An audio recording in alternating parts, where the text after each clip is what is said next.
Train میں police اہلکار کے تشدد کا نشانہ بننے والی خاتون کی لاش مل گئی۔ ترجمان ریلوے نے دعویٰ کیا ہے کہ مریم بی بی کی ذہنی حالت ٹھیک نہیں تھی۔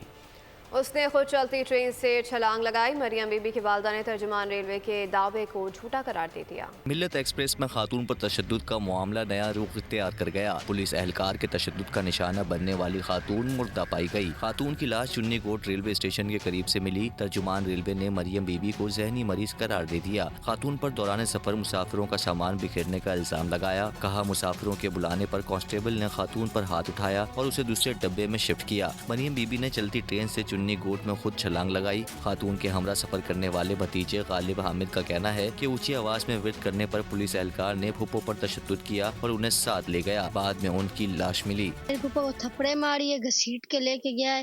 ابھی ہم لوگوں کو بھی تھپڑ مار کے وہیں پر بٹھا دیا ہے، بولتا ہے یہاں سے اٹھنا نہیں۔ تو تھوڑی دیر بعد ٹرین رکی، ہم لوگ نیچے اترے، ہماری پھپھو کا کوئی اتا پتہ نہیں۔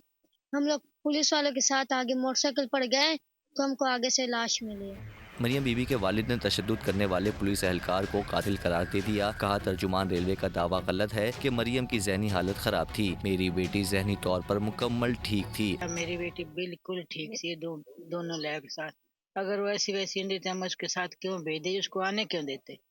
اس کو بٹھایا، بالکل ٹھیک آ رہی تھی۔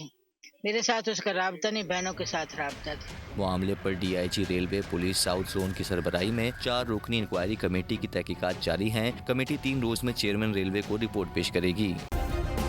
سبسکرائب کریں اور بیل دبائیں تاکہ کوئی خبر رہ نہ جائے۔